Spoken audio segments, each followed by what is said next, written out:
Hey, pretty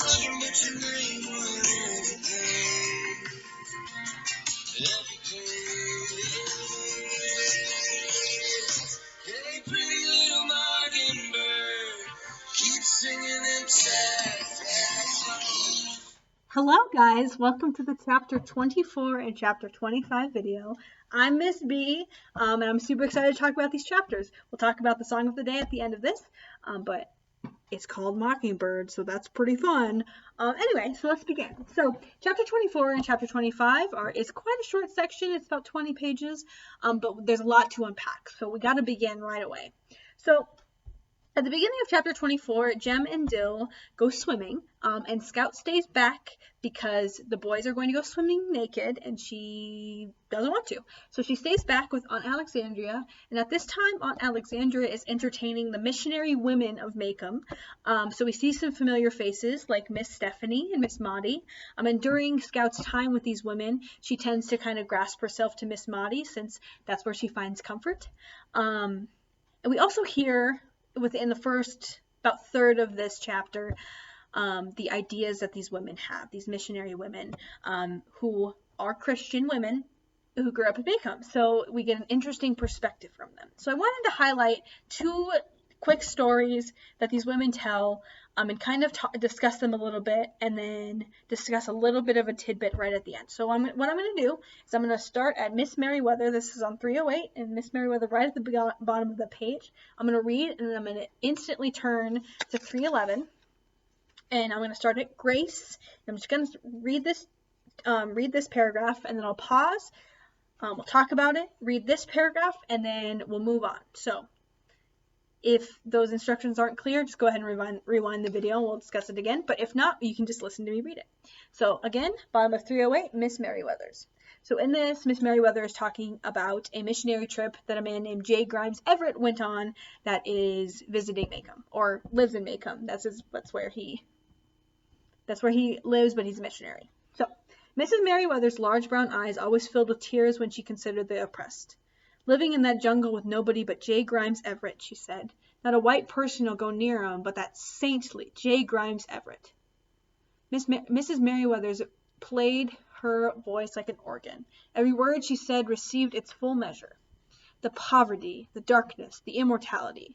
Nobody but J. Grimes Everett knows. You know, when the church gave me that trip to the campgrounds, J. Grimes Everett said to me, Mrs. Merriweather, you have no conception of what we are fighting over there. That's what he said to me. Jean Louise, she said, you are a fortunate girl. You live in a Christian home with Christian folks in a Christian town. Out there in J. Grimes Everett's land, there's nothing but sin and squalor. Moving on to 311. This is a different woman named Mrs. Farrow talking.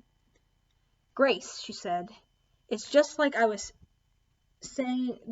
telling Brother Hudson the other day. Brother Hudson, I said, looks like we're fighting a losing battle. A losing battle, I said. It doesn't matter to him one bit. We can educate him till we're blue in the face. We can try till we drop to make Christians out of them. But there's no lady safe in her bed these nights. Mrs. Farrow, he said to me, Mrs. Farrow, I don't know what we're coming to down here. I told them that was certainly a fact. So pausing. So we get Mrs. Merriweather's story about J. Grimes Everett going on a missionary trip to a tribe called the Maroonahs. I tried to look it up how to pronounce it, but Maroonahs is the closest I can get to.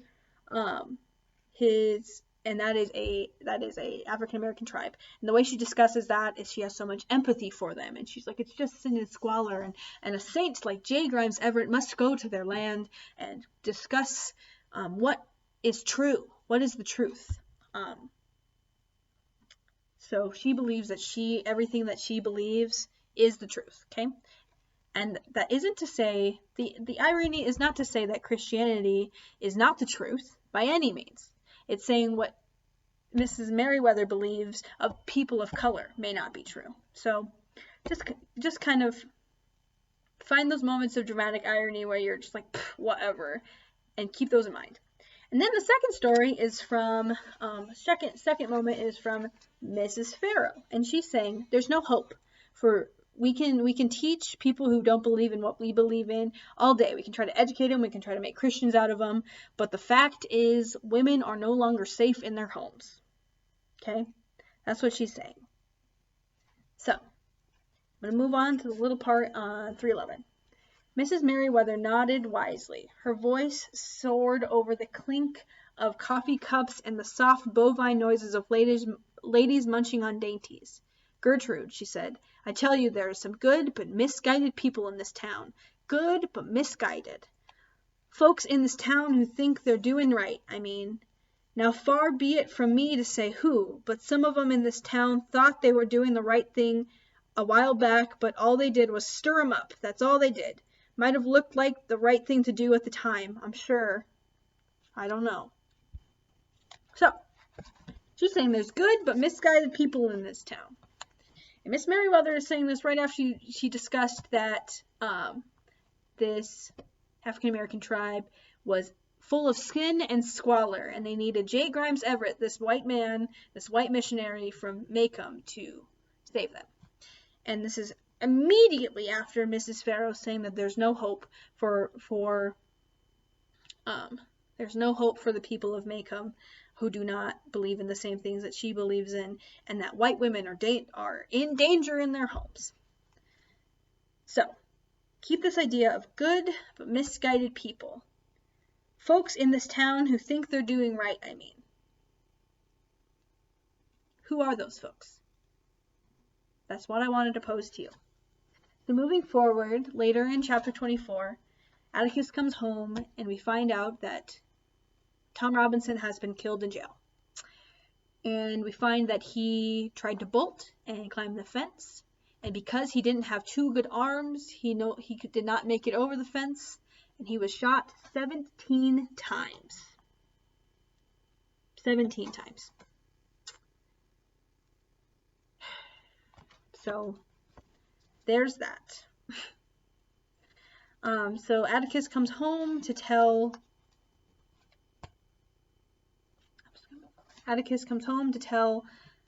Calpurnia and Aunt Alexandria, and he asks Calpurnia to go to Tom Robinson's house to tell his wife Helen. And Aunt Alexandria stays home, and she says that she breaks down to Miss Maudie and says that she is afraid that this town is taking too much from Atticus.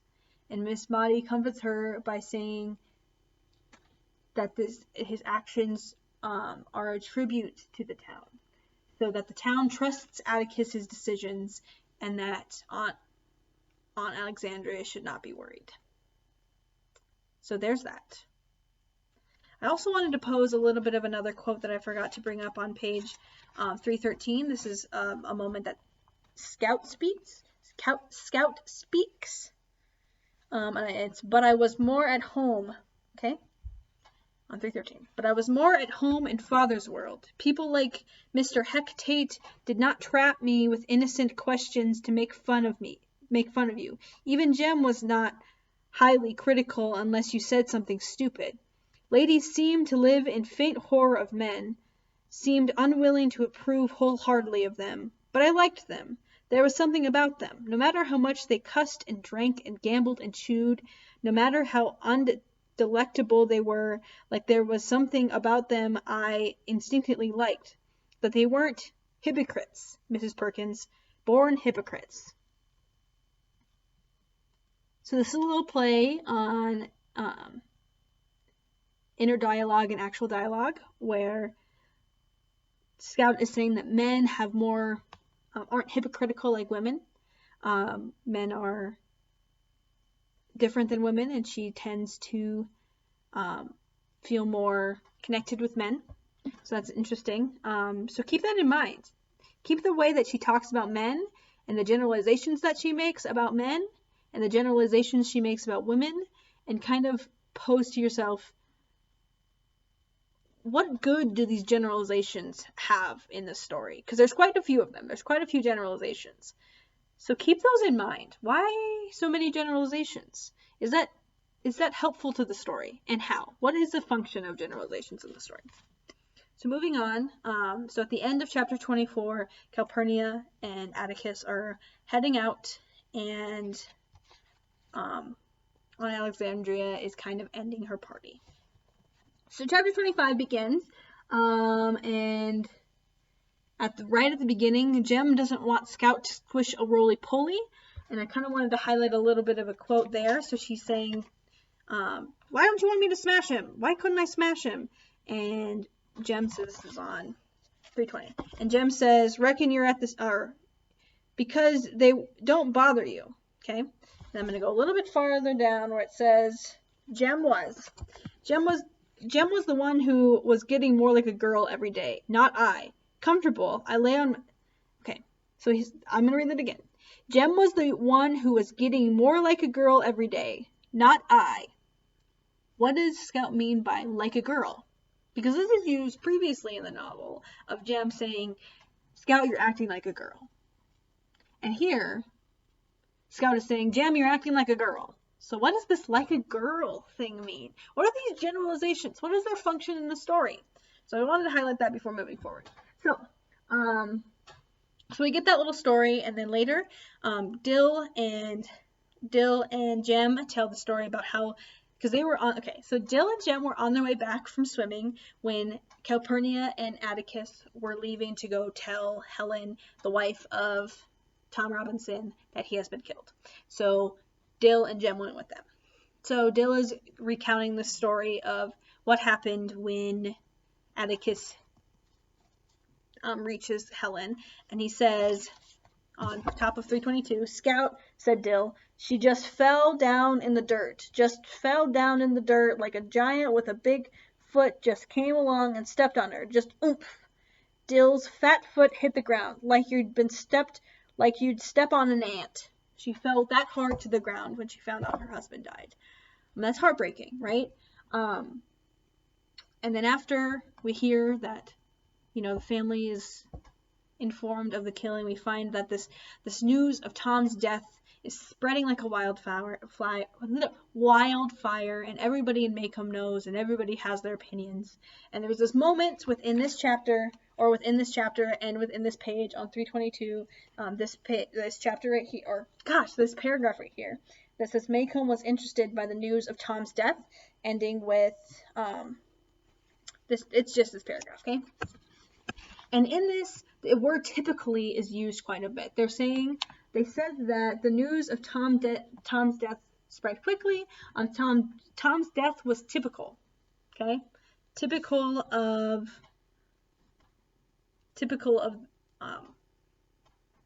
African American men who go to prison or go to jail. This is a typical timeline of things that happen. Okay, so just mark again these generalizations. Typically is used as like, it's just generally what happens, right? So these generalizations, what is their function in the story? So, and then the chapter continues to say that there was an editorial in the Maycomb Tribune by Mr. Underwood that said it was a sin to kill crippled people who are crippled. He doesn't call them that. I do not feel comfortable. People who are crippled. He says that it's a sin to kill people who are crippled in some way, who have some type of injury. And 323. I'll read it. One moment, let me find it. Right here, 323. Mr. Underwood simply figured it was a sin to kill crippled people. By they standing, sitting, or escaping, he likened Tom's death to the senseless slaughter of songbirds by hunters and children, and Maycomb thought he was trying to write an editorial poetical enough to be reprinted in the Montgomery Advisory. So he's saying that it was a sin to kill somebody who had something that crippled them, but is it not a sin to kill anyone? Just posing that. So keep that in mind. What do we think about him writing that it's a sin to kill crippled people instead of, the other directions he could have gone? Because there was a lot more to Tom than you know, him having a shorter arm.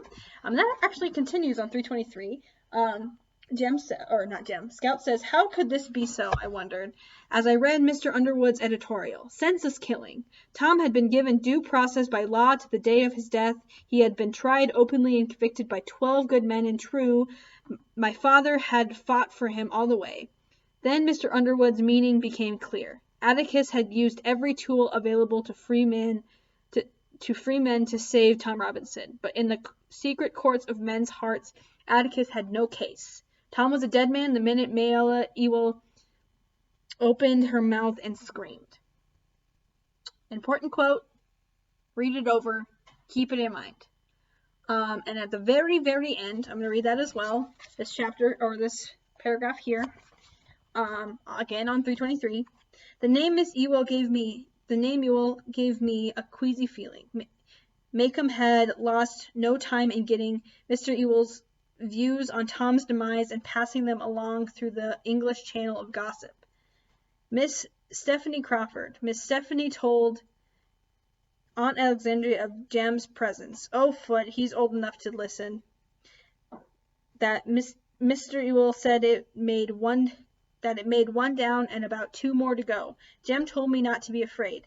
Mr. Ewell was more hot gas than anything. Jem also told me if I breathed a word to Atticus, if in any way I let Atticus know I knew, Jem would personally never speak to me again. So, in this, we might see Mr. Ewell threatening the two, Scout and Jem. As we see, he previously threatened Atticus, and he feels that the death of Tom is a win. So what do we think about that? Is this foreshadowing? What do we believe?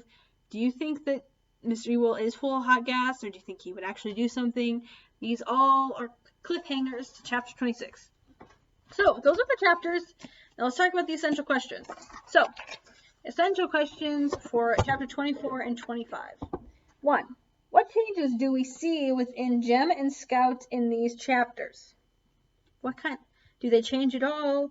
What changes do we see? What personality changes? 2.